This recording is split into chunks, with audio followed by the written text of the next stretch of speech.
9h15 da manhã, o café vai ser feito para você.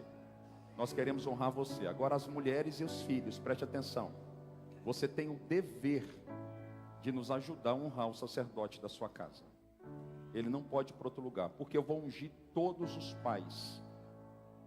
pais, para que Deus possa renovar as forças. Pastor, eu posso trazer o meu pai?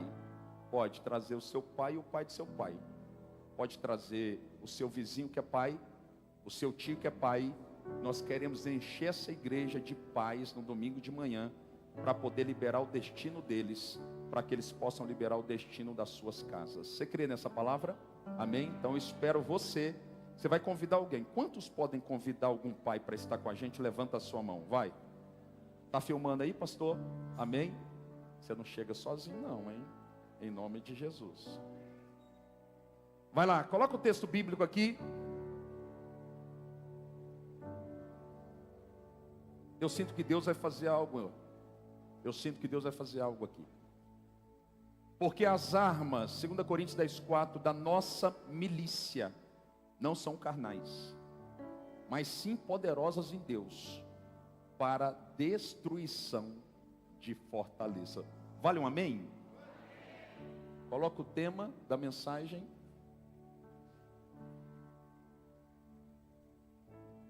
Vou falar até 3 e você vai repetir comigo em uma só voz profeticamente. 1, 2, 3. Quantos estão prontos para a guerra? Levanta a tua mão. Amém? Estamos prontos para a guerra. Espírito Santo, te convido a essa casa. Durante 1 ano e 10 meses eu tentei fazer essa obra mais com as minhas forças do que com as forças do Senhor. Mas chegou o tempo de entregar tudo, literalmente tudo nas tuas mãos. Eu quero entregar o governo total desta casa, do ambiente profético que levantamos em teu nome ao Senhor. E eu quero lhe fazer um pedido. Queima os corações, ao ponto de nunca mais voltarmos a ser quem éramos antes da pregação do Evangelho.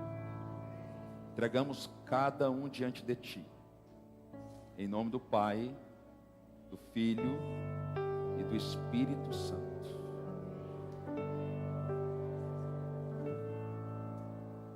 Levanta as suas mãos.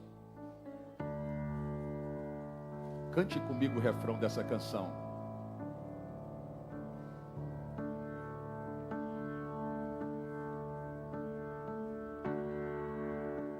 Ele é Deus.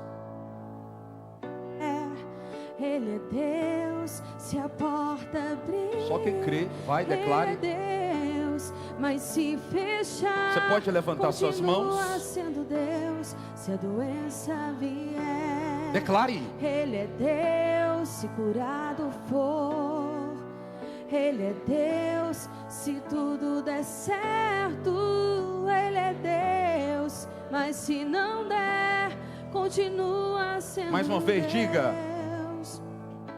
Se Deus fizer, Vai. Ele é Deus. Se não fizer, Olha, ele está descendo aqui. Ele é Deus. Eu já posso Se sentir a sua porta glória. abrir, Ele é Deus. Mas se fechar, continua sendo Deus. Se a doença vier, Ele é Deus. Se curado eu for, Ele é Deus. Se tudo der certo, Ele é Deus. Mas se não der, continua sendo Deus. Escute. A vida cristã é feita de muitas batalhas. Se não tivermos a mão de Deus, ou as mãos de Deus no plural, estendidas sobre nós, dificilmente teremos êxito naquilo que estamos guerreando. Quando olhamos para o texto escrito pelo apóstolo Paulo, em 2 Coríntios 10:4, ele deixa claro que existem armas espirituais escondidas em Deus. E esta é uma manhã que o Espírito de Deus vai nos auxiliar, vai nos conduzir a entrar em um lugar em Deus, para que possamos ativar armas que não temos, para poder vencer batalha, ou batalhas que até aqui tínhamos incapacidade de vencer. Paulo continua o discurso nesse texto, dizendo que existem baluartes e sofismas que precisam ser derrubados diante de você e diante de mim. A expressão baluarte é uma expressão que nos traz a conotação de uma grande torre. No tempo medieval, no tempo dos reis e dos reinos, havia um baluarte que era a ponta do palácio, aonde ficavam os sentinelas. Dali ele tinha a percepção de todas as entradas da cidade. Ele vigiava com o propósito de impedir que o inimigo tomasse o território que não era dele. O que Paulo está dizendo é, através das armas espirituais que nós acessaremos dessa manhã, o inimigo não terá capacidade e autoridade para poder invadir os territórios que Deus te confiou. Quantos creem nessa palavra? Quando falamos de sofismas, Paulo está falando sobre mentiras que são embaladas como verdade. Em cima desta mentalidade, Paulo está dizendo que as armas que Deus está disponibilizando vai derrotar todo o raciocínio mentiroso e toda palavra mentirosa que foi estabelecida contra você. Nenhuma falta de verdade ficará de pé, porque as armas que Deus está liberando vai fazer palavras mentirosas cair por terra. Quantos recebem esta palavra? Agora, quando chegamos ao episódio do capítulo 17 do Evangelho de Mateus, escute isso. A Bíblia diz que Jesus está no Monte da Transfiguração. E quando ele está no Monte da Transfiguração, ele leva consigo 3 discípulos. Ele tem 12 discípulos. Ele leva Pedro, Tiago e João. No pé do monte ficam 9 discípulos. De repente, um pai de família chega com o seu filho possuído de espíritos imundos. Os discípulos não conseguem libertar aquele garoto. Então, os fariseus começam a questionar a autoridade de Jesus, porque quando um discípulo falha, é o líder que terá sua autoridade questionada. Olhe para cá. Jesus desce do monte, liberta o garoto. Quando Jesus liberta o garoto, os discípulos chegam próximo dele e lhe fazem uma pergunta dizendo: Senhor, por que nós não tivemos condição de libertar o menino? E Jesus então lhe faz uma advertência: por causa da vossa pequena fé. Uma das armas mais poderosas escondidas em Deus, para que possamos ganhar as nossas guerras, é a arma da fé. Diga comigo: a arma da fé. De acordo com o escritor dos Hebreus, eu quero trazer clareza sobre esse assunto que vai repaginar a sua forma de se mover em suas guerras. No capítulo 11, no versículo 1, está escrito: ora, a fé é a certeza das coisas que se esperam, a convicção daquilo que não se vê. Mas quando olhamos para o apóstolo João, escrevendo as 2 epístolas, na primeira epístola, no capítulo 5, no versículo 4, ele fala algo que mexe comigo, porque ele diz assim: e esta é a vitória que vence o mundo, a vossa fé. O que ele está dizendo é: a fé será responsável por te fazer vencer aquilo que você não pode, A fé será responsável por paralisar os ataques do maligno. A fé será responsável por fazer você e sua casa saírem vitoriosos diante das batalhas pessoais que você tem atravessado. Diga comigo, glória a Deus. Pastor, o que é fé?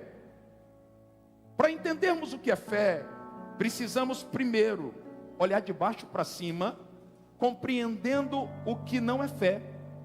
Fé não é pensamento positivo. Existe uma crença chamada crença do positivismo. Fé não está ligada ao pensamento positivo. Fé não é força de vontade. Algumas pessoas trabalham dentro de uma dinâmica de positivismo e dizem assim diante da circunstância: vai dar certo. Acordam dizendo: vai dar certo. Acordam falando: vai dar certo. Já deu certo. Porque dentro desta mentalidade, eu acredito que eu estou mudando a frequência do ambiente. Eu posso até mudar a frequência do ambiente, mas eu não toco no coração de Deus, porque pensamento positivo não tem nada a ver com fé. Cruzar os dedos dizendo vai dar certo, não passa de uma mandinga, não tem nada a ver com fé. O que Paulo está dizendo, o que o escritor de Hebreus está dizendo, é que não tem como se mover em guerras através das armas espirituais, se não for acessando as armas mediante o fundamento chamado fé. Quando olhamos ainda para o texto de Hebreus, no capítulo 11, no versículo 1, nós percebemos que o escritor, ele usa uma linguagem de construtor. Diga comigo, linguagem de construtor. Perceba que ele diz assim: ora, a fé é o firme fundamento. Ele está dizendo que a fé é o fundamento que te mantém de pé. Ele está dizendo que a fé é o alicerce de tudo aquilo que você está construindo em Deus. Eu aprendo que toda obra deve ser construída, fundamentada em um alicerce chamado de fé. É por isso que eu preciso aprender um princípio. Todo milagre começa através da ativação da fé dentro de mim e dentro de você. Quantos querem viver milagres nesses próximos dias? Fala para quem está do seu lado: é hora de ativar a fé dentro de você. Agora escute, eu aprendo na prática, e eu tenho falado sobre isso há alguns anos, que fé é a certeza no meio da incerteza. Guarde isso: fé é a certeza no meio da incerteza. Jesus disse para Pedro: Pedro, vem. Ele não perguntou: pai, mestre, eu vou afundar. Não, ele simplesmente pisou. Porque fé é a certeza no meio da incerteza. Fé é pisar sem chão. Fé é crer para ver. Fé é chamar a existência das coisas que não existem. Eu gosto muito do significado grego, da raiz etimológica da palavra fé, que significa pistis, P-I-S-T-I-S. Pistis, o significado grego, significa ou dá a ideia de crer ao ponto de entregar tudo. No original, de se render. A convocação desta manhã é para que possamos ativar o pistis de Deus dentro de nós, ao ponto de nos render diante daquilo que Deus está fazendo em nós e por nós. Quantos recebem? Agora, existem 4 tipos de fé na Bíblia. Quantos sabiam disso? Guarda isso no seu espírito, isso vai te auxiliar. Existem biblicamente, teologicamente, 4 tipos de fé. A primeira fé é a fé natural. Diga comigo, fé natural. Sabe, a fé natural é a fé que todo homem comum, sem o Espírito Santo, pode ativar. Toda mulher comum sem o Espírito Santo pode ativar. Vocês se lembram que quando Tomé, mediante a ressurreição de Jesus, quando a informação vem que Jesus ressuscitara, Tomé ele fica em dúvida sim ou não? Mas a Bíblia diz que quando ele se encontra com Jesus, ele precisa ver a marca dos cravos em suas mãos para crer. A fé natural é a fé que eu preciso ver para crer. É a fé que muitos de nós acessamos. Depois que as coisas acontecem, eu digo assim: eu sabia que Deus iria fazer, mas no processo, dentro de mim, eu estou comunicando para o céu que eu preciso ver para crer. É a fé natural. Existe um outro tipo de fé, guarde isso, que é a fé sobrenatural. Diga comigo, eu vou acessar a fé sobrenatural. 1 Coríntios capítulo 12, no versículo 9 em diante, nós temos a apresentação ali de 9 dons. Diga comigo, 9 dons. Um dos dons espirituais é o dom da fé. O dom da fé, ele é depositado dentro de um homem, dentro de uma mulher, com um propósito plural, daqui a pouco eu explico. A fé sobrenatural, ela é dada pelo Espírito, a quem o Espírito quer e não presta conta para ninguém. Você já viu que tem gente comum que tem uma fé sobrenatural? Tem gente que você olha para ele e para ela e fala: meu Deus, como que este homem, como que esta mulher carrega uma fé tão poderosa como essa? Essa fé é chamada de fé espiritual. Está ligada a um dom que Deus deu para um propósito. Terceiro tipo de fé, e não menos importante, que está identificado na palavra de Deus, é a fé salvífica. Diga comigo, fé salvífica. Que fé é esta? É a fé para a salvação. Efésios capítulo 2, versículo 8, está escrito assim: porque pela graça sois salvos mediante a... Isso não vem de vós, é um dom gratuito de... Perceba que Paulo aqui em Efésios está estabelecendo o fundamento. Está falando o seguinte: você acessa pela graça, mas o fundamento é a fé. Existe uma fé que é chamada de fé para a salvação. Quantos conhecem alguém, não precisa responder, mas só imagine, alguém que passou a vida toda sem crer, duvidando no Senhor, mas de repente, essa pessoa recebeu uma palavra, aceitou a Cristo e morreu. Quantos conhecem? Esta é a fé salvífica. É a fé que foi plantada apenas para o cumprimento de um propósito, a salvação. Quarto tipo de fé e último modelo na palavra, é a fé que é o resultado de um dom, de um fruto. Diga comigo, fruto do Espírito. Nós temos a fé ligada ao dom e nós temos a fé ligada ao fruto. Em Gálatas 5:22 está escrito assim: mas o fruto do Espírito é... Pastor, peraí, não são 9 frutos? Não, é um fruto com 9 características. É um fruto com 9 vitaminas: amor, paz, alegria, longanimidade, bondade, benignidade, fé, mansidão e domínio próprio. Está apresentando aqui 9 características de um fruto que foi plantado dentro de você. Lembra da historinha? Atos 7:48, eu não vou mais morar em templos como esse. 1 Coríntios 3:16, eu decidi habitar em vocês. E quando ele desce e habita dentro de nós, ele planta dentro de nós um fruto. E esse fruto tem uma característica, uma delas é o fruto da fé. Pastor, então me explica qual é a diferença entre a fé que está conectada ao dom espiritual de 1 Coríntios 12:9 e a fé que está ligada ao fruto de Gálatas 5:22. Vamos lá. O fruto, quando ele é manifesto dentro de você, ele é manifesto para um propósito, diga comigo, singular. O fruto é plantado para uma obra pessoal. Quando o Espírito planta um fruto dentro de você, ele está plantando um fruto para uma obra pessoal. Ele quer te apresentar o amor segundo o coração, a paz que excede todo entendimento. Ele quer te apresentar a alegria de Caná da Galileia, de João capítulo 2. Ele vai te apresentar cada ingrediente, cada vitamina, cada característica, todas as 9, para fazer uma obra pessoal em você. Então eu não recebo esta fé para poder operar no coletivo, eu recebo essa fé para que eu possa ter uma experiência com Deus no singular. Quem está aqui?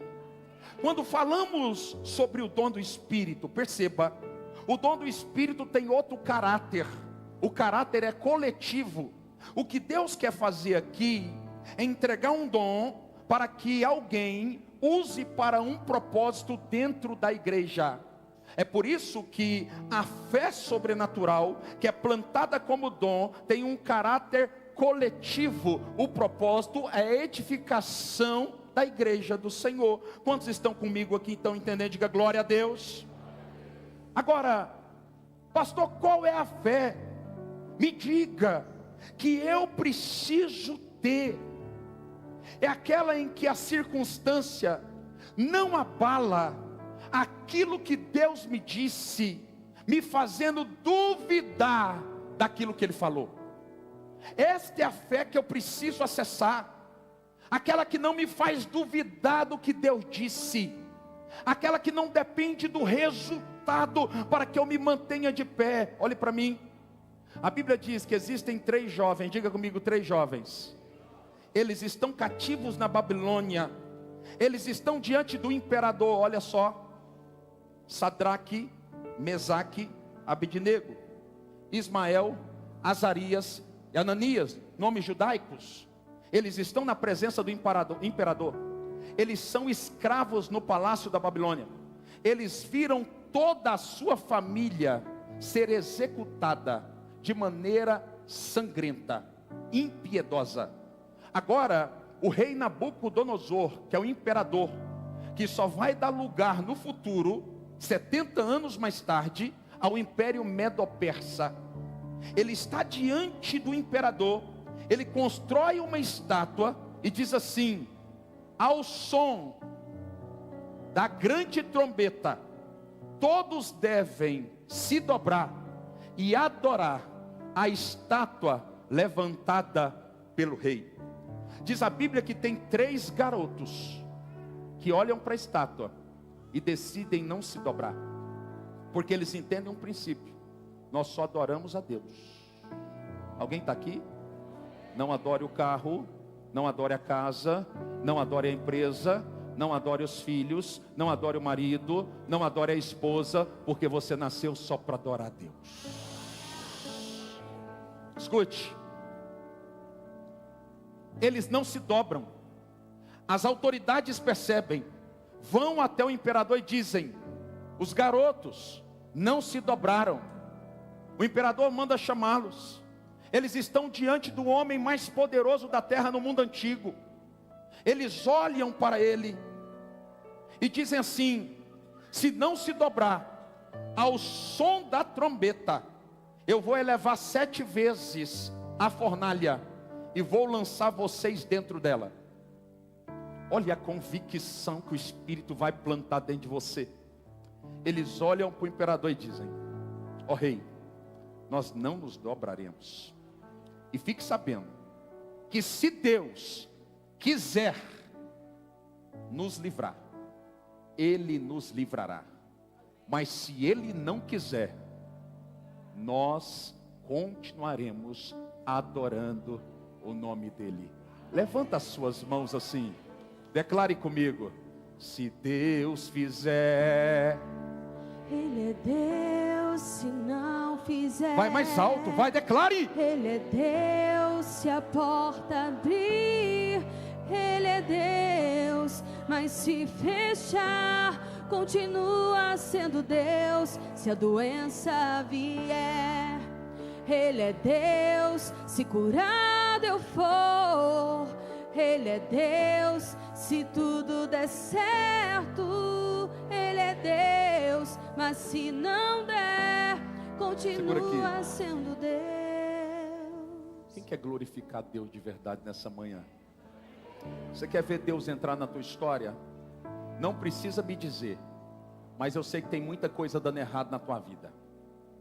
Só que agora você não vai cantar, você vai adorar apenas com o refrão dessa canção você vai dizer: Deus, eu estou igual Sadraque, Mesaque e Abidnego, está tudo dando errado, mas eu vim para te adorar nessa manhã.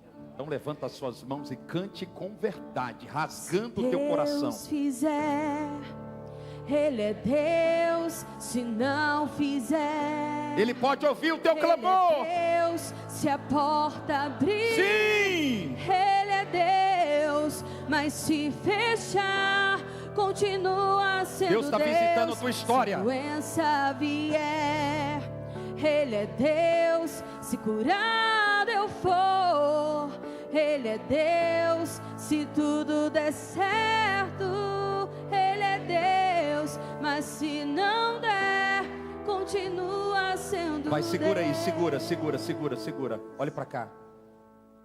A fé é tão importante. Essa arma é tão importante espiritualmente falando, que o escritor dos Hebreus, no capítulo 11, agora no versículo 6, ele diz assim: sem fé é impossível agradar a Deus, porquanto é necessário que aquele que se aproxima de Deus creia que Ele existe e que Ele se torna galardoador daqueles que buscam. Agora, levando a mentalidade de Tiago, em Tiago 1,6, nós percebemos que Tiago agora, ele faz uma denúncia, porque Tiago está dizendo em Tiago 1,6, aquele que duvida é comparado às ondas do mar, impelidas e agitadas pelo vento. Não suponha que este homem e esta mulher alcançará alguma coisa da parte do Senhor.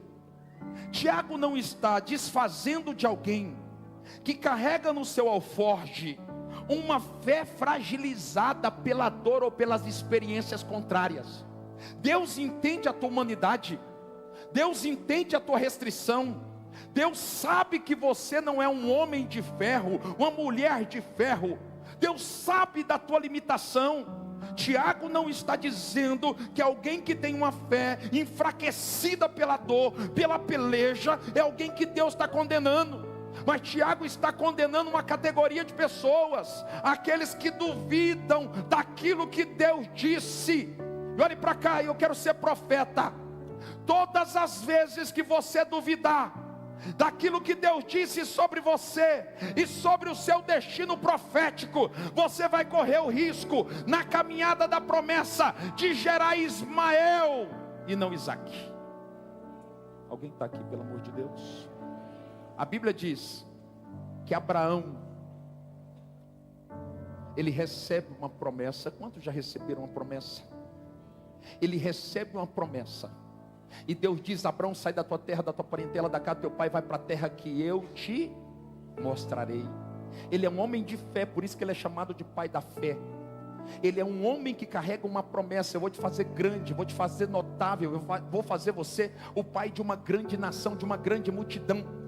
Só que a Bíblia diz que este homem, ele começa a se mover rumo ao sobrenatural, tomado de uma convicção. Diga comigo: convicção. E eu não posso correr o risco de gerar Ismael, porque o que Deus tem para mim é Isaque. Eu e você, é um alerta, não podemos correr o risco de gerar Isaque. É o que Deus nos prometeu e não Ismael. Pastor, eu não entendi.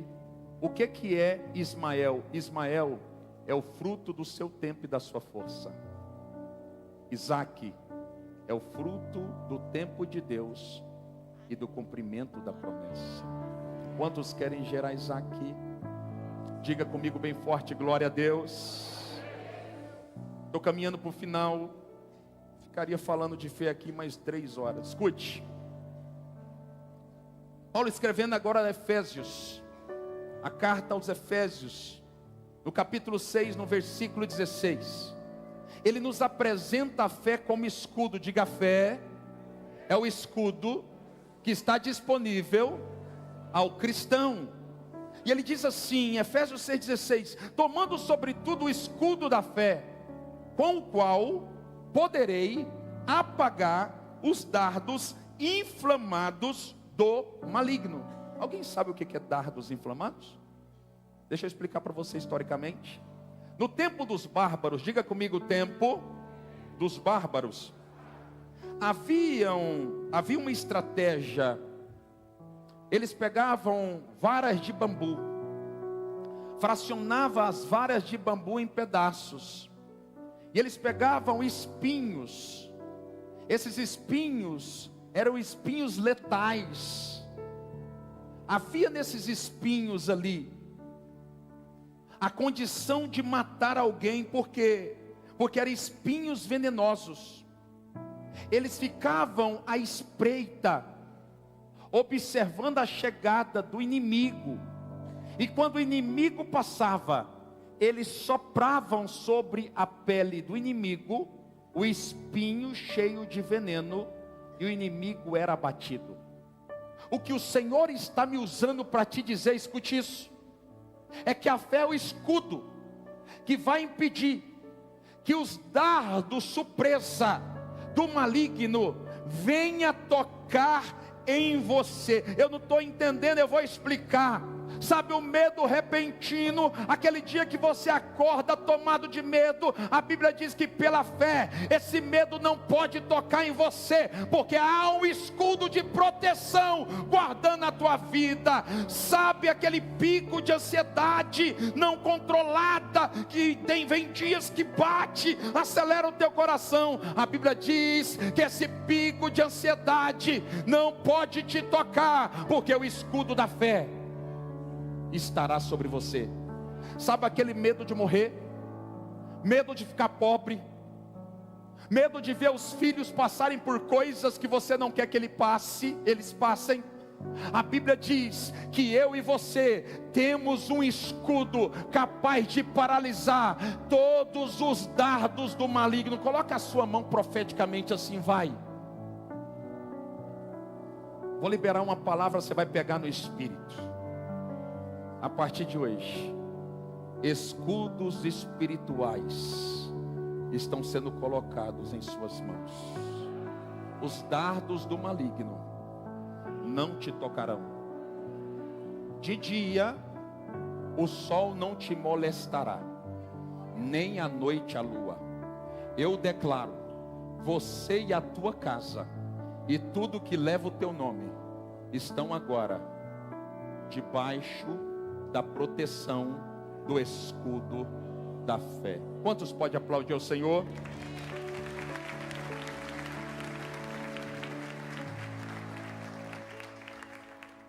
Olhe para cá e eu avanço para finalizar. Romanos capítulo 4, versículo 18. É um texto que mexe comigo, porque a promessa de Abraão, ela foi liberada sobre mim. A promessa de Abraão, ela foi liberada sobre você. Em Romanos capítulo 4, no versículo 21, mas a partir do versículo 18, está escrito assim: o qual em esperança creu contra a esperança. Você sabe o que é crer contra a esperança? Quantos estão debaixo de uma palavra de promessa? Levanta a sua mão. Sabe o que é crer contra a esperança? É Abraão que saiu do meio da terra em obediência da parentela, e que agora, 25 anos depois, ele não consegue ver o resultado daquilo que Deus disse que iria fazer. Eu não sei o tempo que você tem esperado, eu não sei o tempo pelo qual você tem caminhado no deserto como Abrão, mas eu sei que Abrão está nos ensinando um princípio. Pela fé, eu preciso me mover, não por aquilo que está diante dos meus olhos, mas diante daquilo que Deus disse e que eu ouvi da boca de Deus. A Bíblia diz que ele creu contra a esperança. Eu vou explicar, você não entendeu. Quando ele sai da sua terra, ele tem 75 anos. Sara tem 65 anos. Ele sai da sua terra, caminha 25 anos. Agora ele tem 100 anos de idade. Ele é considerado velho. Sara tem 90 anos. Ela é estéril. E para complicar o quadro, ela cessou o costume das mulheres. A Bíblia diz que este homem olha para o próprio corpo, vê que o corpo está enfraquecido, mas ele consegue escutar a voz de Deus, que falou com ele há 25 anos atrás, dizendo: eu te farei grande, eu te farei uma autoridade, eu te darei fama, e eu te farei pai de uma grande multidão. E ele então decide não olhar para a própria circunstância, mas crer contra a esperança. E a Bíblia diz: Abraão creu contra a esperança, e isso lhe foi imputado para a justiça. Eu tenho uma palavra para você: todas as vezes que você acreditar, crer, que você decidir acreditar em coisas que ninguém acredita, que você decidir caminhar no deserto sem ver nada, Deus vai imputar a justiça dele sobre você, e você vai colher o que ninguém à tua volta está colhendo. Quantos recebem essa mensagem? Você pega no espírito essa palavra de verdade?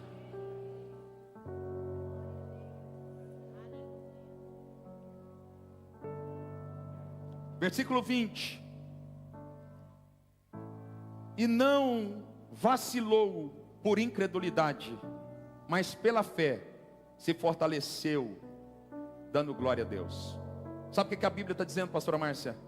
Ele não admitiu duvidar, mas então ele entendeu que por causa da fragilidade da sua carne, ele precisava estabelecer um método que retroalimentava o espírito dele. Então todas as vezes que ele enfraquecia, alguém aqui enfraquece ou só eu? A Bíblia diz que ele levantava as mãos e dizia: glória a Deus. Está tudo dando errado, glória a Deus. Está tudo fora do trilho, glória a Deus. As portas se fecharam, glória a Deus. Minha família está um caos, glória a Deus. Estou passando dificuldade financeira, glória a Deus. E não duvidou por incredulidade, mas pela fé se fortaleceu, dando glória a Deus. Eu nunca vi um homem de fé e uma mulher de fé que no final da sua história não fora honrado por Deus. Quantos recebem essa palavra? Levanta as suas mãos, cante comigo o refrão dessa canção. Se Deus fizer, vai, adore mesmo, vai. Ele é Deus. Se não fizer, Ele é Deus. Se a porta abrir, Ele é Deus. Mas se fechar, continua sendo Deus. Se a doença vier, Ele é Deus. Se curado eu for, Ele é Deus. Se tudo der certo, Ele é Deus. Mas se não der, continua sendo Deus. Ó, olha o que ele está ensinando no versículo 21. Romanos 4, 18 a 21. Ele ensina o porquê que ele não parou. Porque ele estava certíssimo que aquele que lhe prometeu seria suficientemente forte para cumprir o que falou. Sabe o nosso problema? Nós não estamos certíssimos. Nós estamos tomados de dúvida. E Tiago denuncia dizendo: quem tem dúvida é comparado às ondas do mar, impelidas e agitadas pelo vento. A fé que glorifica a Deus é a fé que eu estou disposto a perder, se necessário, para o nome dele ser glorificado. Se você entrar nesse lugar em Deus nessa manhã, coisas na tua vida que há 20 anos não saem do lugar, vão começar a sair do lugar. É tempo de pisar sem chão. É tempo de chamar à existência as coisas que não existem. Alguém disse há poucos dias: pastor, Deus não faz mais nada de repente. Faz. Existe uma fé sobrenatural capaz de provocar um milagre instantâneo. Diga glória a Deus. E eu finalizo aqui.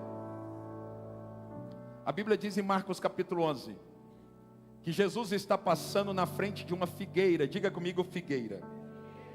Alguém que para na frente de uma figueira tem expectativa de comer figo. Jesus olha para a figueira, não tem figo na figueira, mas a figueira nasceu para um propósito, para produzir. Ela não está cumprindo o seu propósito. E eu aprendo que não cumprir o seu propósito vai gerar a ira do Criador. Ele está ali, ele levanta as mãos, amaldiçoa a figueira e vai embora. Um dia depois, eles estão voltando, passam na frente da figueira, ela está completamente morta e murcha. Os discípulos assustados, olham para a figueira, olham para Jesus, e falam assim: Jesus, como pode acontecer algo como aconteceu aqui? Ele disse: apenas tenham fé em Deus. Eu aprendo um princípio: se você tiver fé em Deus, você vai colher milagres imediatos que ninguém está colhendo. Alguém está aqui pegando essa chave no Espírito?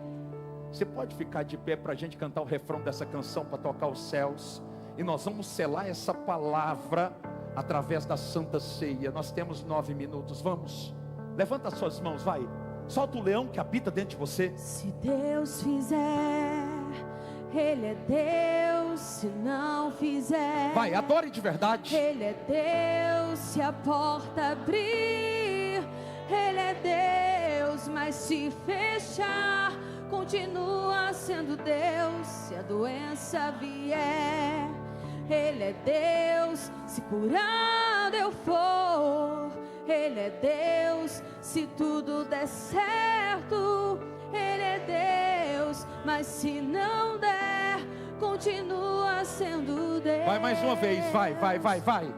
Se Deus fizer, agora vamos tocar os céus, vamos. Ele é Deus. Deus vai visitar a tua causa nesta manhã. Ele é Deus. Se a porta abrir, Ele é Deus. Mas se fechar, continua sendo Deus. Se a doença vier, Ele é Deus. Se curado eu for, Ele é Deus. Se tudo der certo, Ele é Deus. Mas se não der, continua sendo Deus. É só eu que estou sentindo a glória de Deus aqui nessa manhã. Escute, nós vamos tomar a Santa Ceia hoje debaixo de uma proposta. Eu quero que você feche comigo, porque Deus opera na unidade da linguagem. Deus vai ativar a fé que você precisa para viver o que Ele te prometeu nessa manhã. Você vai parar de olhar para as circunstâncias e vai se mover pela fé. Escute aqui, Salmo 133 diz que existe uma unção que desce da cabeça, toca nas barbas e depois envolve as vestes. Há 6 meses eu tenho orado para que Deus nos dê isso aqui. Há 6 meses eu tenho orado para que Deus nos dê as coxinas. Há 6 meses eu tenho orado para poder fazer 8 coisas na igreja. Escute o que eu vou dizer aqui. Se a unção que está no altar te toca, se a fé que eu carrego te toca, eu passei quase 20 horas, não digo para impressionar, é minha obrigação orar. Sacerdote tem que orar. Eu não estou fazendo nada mais do que aquilo que foi chamado para fazer. Quando eu desci, o Espírito Santo falou o seguinte: pode comprar a área, pode comprar os itens que estão na lista, porque eu estou autorizando. Eu não liguei para o financeiro, eu comprei, porque nós acreditamos no Evangelho, que é o poder de Deus. Deus vai te dar uma fé, não ignorante, porque você não pode se mover sem uma palavra. Mas quando Deus te der uma palavra, ninguém poderá te resistir todos os dias da tua vida. Pega no Espírito essa palavra. Eu sinto Deus aqui. Os pastores vêm aqui. Deixa eu abençoar aqui vocês. Pastor Jordão do lado de cá, vem cá. Abençoamos cada uma das ceias e declaramos que essa manhã é uma manhã de glória. Nós vamos marcar essa geração. Esse povo que está dentro da tua casa hoje não volta mais para casa como chegou. Vai receber agora a fé que precisam para viver o que o Senhor prometeu. A partir de hoje nós vamos repreender o espírito da dúvida. Vamos repreender o espírito da dúvida. Vamos repreender o espírito da dúvida. E nós vamos avançar no sobrenatural, em nome de Jesus. Podem servir. Vamos cantar essa canção mais uma vez.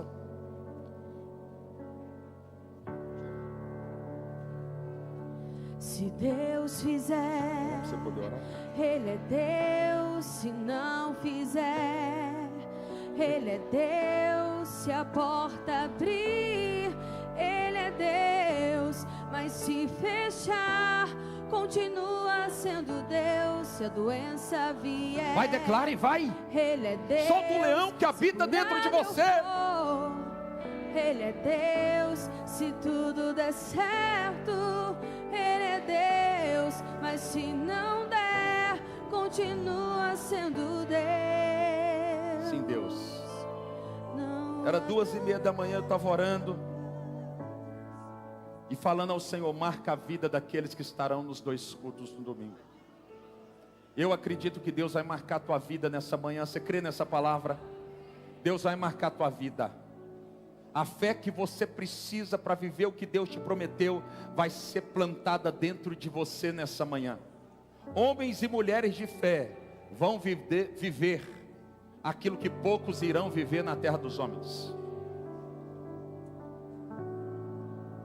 Vamos abençoar enquanto o cálice está sendo servido. Nós vamos abençoar agora juntamente o cálice e o pão. Pode deixar.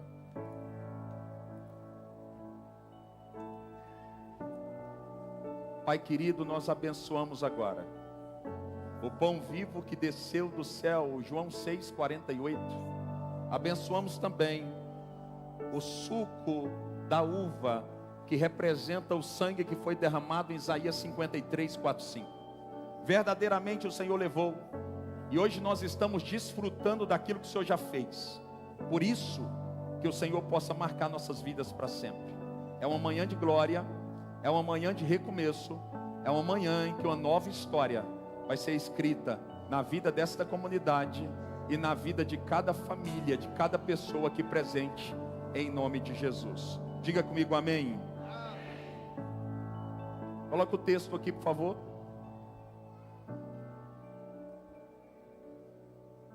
E quando comiam, Jesus tomou o pão. Olhe para cá. Jesus vai ser executado um dia depois. Jesus ainda encontra emocionalmente lugar para poder estabelecer ensino. Jesus tomou o pão e, abençoando, o partiu e deu aos discípulos e disse: tomai, comei, isto é o meu corpo. E tomando o cálice e dando graças, deu-lhe, dizendo: bebei dele todos. O episódio da crucificação precisa renascer dentro de nós em cada episódio da ceia do Senhor. Precisamos nos lembrar daquilo que Ele fez, precisamos nos lembrar daquilo que Ele está fazendo, e precisamos nos lembrar daquilo que Ele nos prometeu. 1 Coríntios está escrito: nem olhos viram, nem ouvidos ouviram, jamais penetrou no coração do homem o que Deus preparou para aqueles que o amam. Quantos amam o Senhor? Amém. Quando você comer o pão agora, eu quero declarar que toda enfermidade, que tudo aquilo que está tocando no teu corpo, tudo aquilo que tem amaldiçoado você, vai sarar você. Eu quero declarar pelo poder de Deus. Vem cá, pastora Jordana. Eu quero declarar pelo poder de Deus que o que Deus vai fazer na tua vida, Ele nunca fez até aqui. Sabe o que me faz acessar o que eu nunca acessei? Um coração que eu nunca tive sendo apresentado no altar. Esta é uma manhã que não pode ser mais um culto na tua vida. Sabe por quê? Não sabemos se teremos outro. Eu estava de madrugada andando dentro do apartamento que eu me mudei tem 4 dias. Eu estava sendo grato por aquele lugar, dizendo: Deus, muito obrigado. Sabe por quê? Tudo que Deus está fazendo hoje é o melhor para você. Seja grato por aquilo que Deus está fazendo por você. A gratidão toca o coração de Deus. E nós não podemos estar nesse culto como se fosse mais um culto. porque todo culto é uma grande oportunidade de honrarmos o nosso Senhor. Comamos agora o pão em nome de Jesus. A morte venceste, Olha aí, o véu tu rompeste, meu Deus, olha aí. a tumba vazia agora Só quem crê. O céu te adora, proclama a tua glória. Coloca o tema da palavra aqui, pastor, por favor. Só quem está pronto para a guerra, declare: és invencível, inigualável, hoje pra sempre. Vai, profetize, profetize.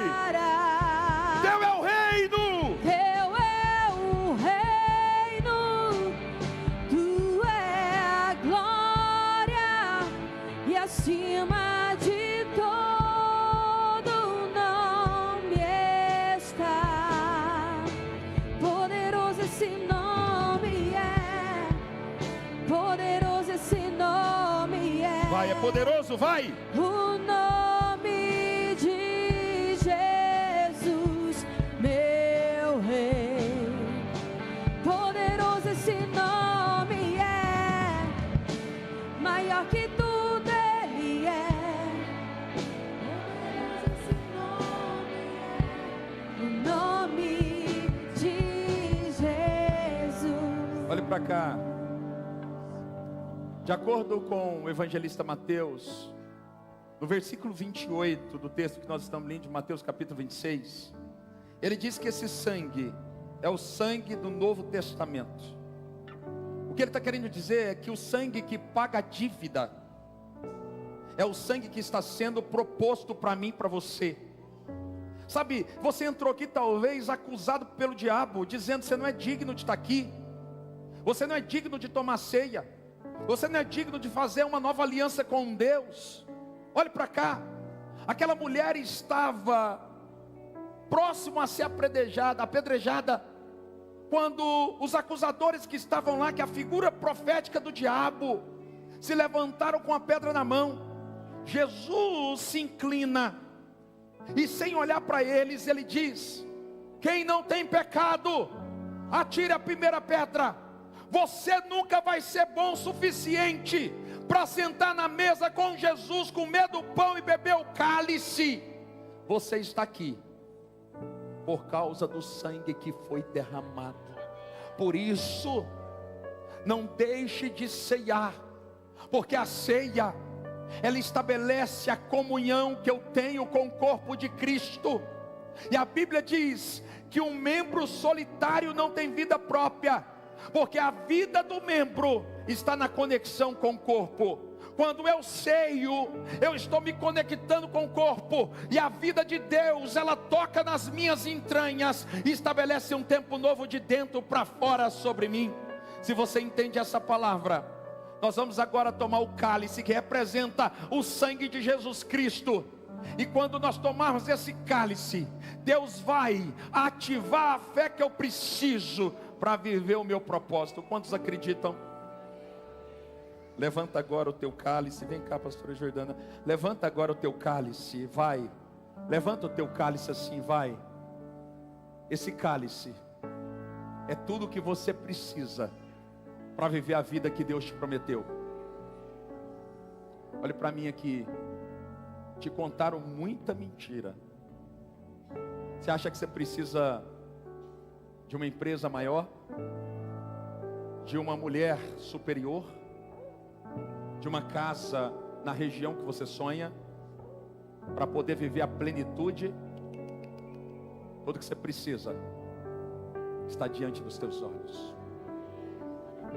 Deus vai colocar dentro de muita gente, ó, o Espírito gritando dentro de mim, uma palavrinha chamada contentamento. Paulo disse: eu sei estar contente em toda e em qualquer situação. É fácil, sim ou não? Não. mas Deus vai colocar contentamento dentro de você. Porque você só está tomando remédio porque você é descontente com o que tem. Deus está falando comigo aqui, ó. Esse cálice aqui é a resposta que você precisa para aquietar a tua alma. Esse cálice aqui é a resposta que você precisa para curar a tua depressão. Esse cálice aqui é a resposta que você me pediu esta semana para curar, limpar, salvar, libertar você de toda a prisão da alma. Eu declaro pelo poder da palavra de Deus que uma nova temporada nasce hoje na comunidade Fortes em Cristo, e você faz parte desse novo tempo, dessa nova história.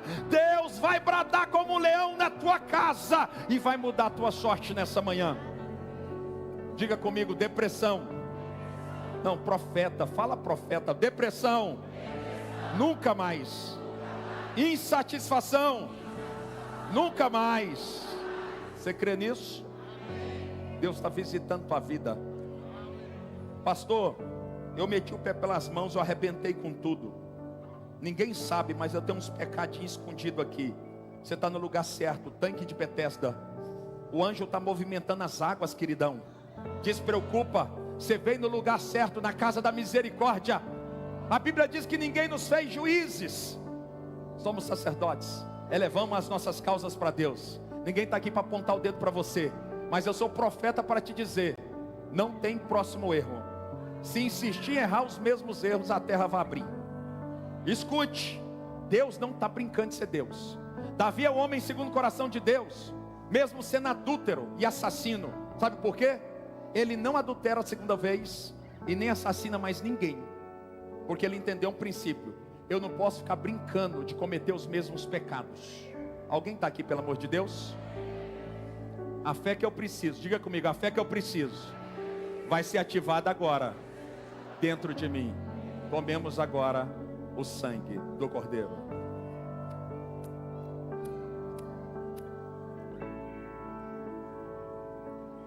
Você que quiser ajoelhar, pode ajoelhar. Nós vamos adorar o Senhor com essa última canção, e eu já vou liberar a bênção. Não saia, menos de 2 minutos eu oro.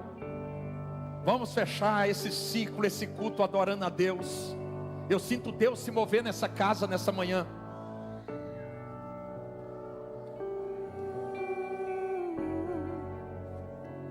Só tu és santo.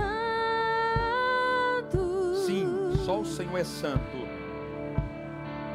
Só tu és santo.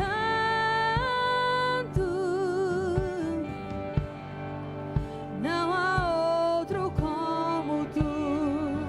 Não há outro como tu. Não há outro como tu. Não há outro como Jesus. Só tu és santo.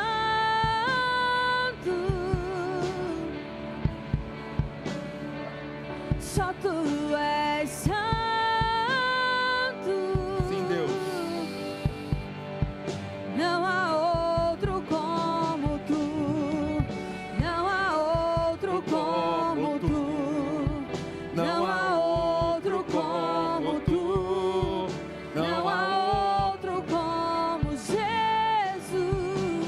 Só tu és santo.